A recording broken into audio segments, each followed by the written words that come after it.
공수처가 윤석열 대통령의 개인 휴대전화 통신 내역을 확보한 것으로 파악됐습니다.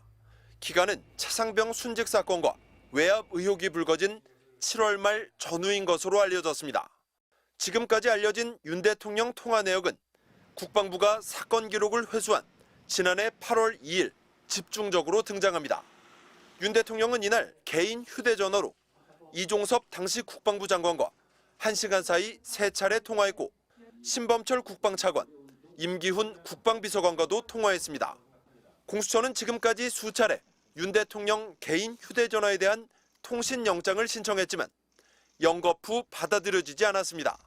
그러나 최근 영장 청구 범위를 좁히고 내용을 보강한 끝에 법원으로부터 통신영장을 발부받은 것으로 전해졌습니다. 국정농단 의혹 국면에서 박영수 특별검사팀이 당시 직무정지 상태였던 박근혜 당시 대통령의 통화 내역을 확보한 적은 있지만 정상 직무 중인 현직 대통령의 통화 기록을 수사기관이 확인한 건 이번이 처음입니다. 공수처는 윤 대통령 등의 통신 내역 분석을 마치는 대로 관련자들을 소환해 통화 경위 등을 확인하며 대통령실로 수사 범위를 넓혀갈 것으로 보입니다. MBC 뉴스 이준우입니다. 작년 8월 2일 오후 1시 30분 신범철 당시 국방부 차관은 윤석열 대통령의 개인 휴대전화로 먼저 전화를 걸었습니다. 8분 45초 동안 통화했습니다. 신 차관은 오후 3시 40분 다시 윤 대통령에게 전화를 걸어 3분 36초 동안 통화했습니다. 군 검찰단이 최상병 순직 사건 기록 회수를 위해 경북경찰청으로 출발한 직후였습니다. 그리고 오후 4시 21분 윤 대통령이 신 전 차관에게 전화를 건 사실은 앞서 밝혀진 바 있습니다. 군 검찰이 사건 기록 회수를 결정한 시간대 전후로 윤 대통령과 신 차관이 연락을 주고받은 겁니다. 신 전 차관은 앞서 청문회에서 이렇게 말했습니다. 차관도 지금 통화한 게 지금 나오고 있는데. 예, 아니 그거는 회수에 관련 거고 외압을 행사했다는 것은 30일 회수가 외압이죠. 회수가 외압입니다. 신 차관은 이날 조태용 당시 국가안보실장과 임기훈 당시 대통령실 국방비서관, 이시원 당시 공직기강 비서관 등 대통령실 관계자들과도 여러 차례 연락을 주고받았습니다. 윤석열 대통령은 해병대 수사단의 사건 기록이 경찰에 이첩된 직후에는 해외 출장 중이던 이종섭 당시 국방부 장관에게 전화했습니다. 통화가 3차례 이어지는 동안 박정훈 해병대 수사단장이 보직 해임됐습니다. 윤 대통령은 이 직후에는 임기훈 국방비서관에게도 전화했습니다. 그리고 임 비서관은 10여 분 뒤 유재은 관리관에게 전화했고 유 관리관은 몇 분 뒤 경찰에 전화해 기록을 회수하겠다는 의사를 밝힙니다. 윤 대통령, 임기훈, 유재은, 경찰 이렇게 통화가 이어진 겁니다. 이날 윤 대통령과 직접 통화한 인물들은 모두 통화 내용을 밝힐 수 없다는 입장이라 통화 내용에 대한 규명 요구는 더욱 거세질 걸로 보입니다. MBC 뉴스 구민지입니다. 지난해 8월 2일 오전 해병대 수사단이 최상병 사건 기록을 경북경찰청에 넘깁니다.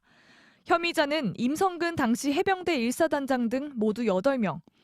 이첩이 끝날 무렵 조태용 당시 대통령실 국가안보실장이 이종섭 국방부 장관과 연락합니다. 오전 11시 45분 문자 메시지에 이어 11시 49분 통화가 이뤄집니다. 이 장관은 우즈베키스탄 출장 중이었습니다. 전화가 끝나자 출장을 같이 간 이 장관의 참모가 김계환 해병대 사령관에게 장관님이 이첩 상황을 궁금해한다는 문자 메시지를 보냈고 김 사령관이 이 전 장관에게 전화합니다. 이때 경찰 이첩 상황을 이 장관에게 보고하고 지시를 받은 걸로 보입니다. 이후 윤석열 대통령이 등장합니다. 이 전 장관에게 직접 전화를 걸었습니다. 검사 때부터 쓰던 개인 폰이었습니다. 낮 12시 7분부터 4분 5초간, 12시 43분부터 13분 43초간, 12시 57분부터 52초간 모두 18분 40초 통화했습니다. 거의 1시간 동안 연달아 3차례입니다. 윤 대통령의 첫 통화가 끝나고 30여 분이 지난 12시 45분, 김 사령관이 자신을 집무실로 불러 보직해임을 통보했다는 게 박정훈 대령 주장입니다. 이후에도 임종득 당시 국가안보실 2차장과 김계환 사령관의 전화 통화가 3차례 이어집니다. 대통령실 공직기강 비서관실도 등장합니다. 공직기강 비서관실 행정관이 경찰에 전화해 사건 기록 회수를 미리 조율했고 상관인 이시원 비서관은 국방부 법무참모와 통화했습니다. 이종섭 전 장관 측은 대통령과 통화 내용은 공개하기 적절치 않다면서 해병대 수사단장에 대한 항명죄 수사 지시와 사건 기록 회수는 대통령 통화와 무관하게 자신이 결정한 것이라고 주장했습니다. 경찰에 넘어간 사건 기록은 이날 반나절 만에 군이 되가져갔고 박 대령에 대한 군검찰 수사도 시작됐습니다. MBC 뉴스 구민지입니다.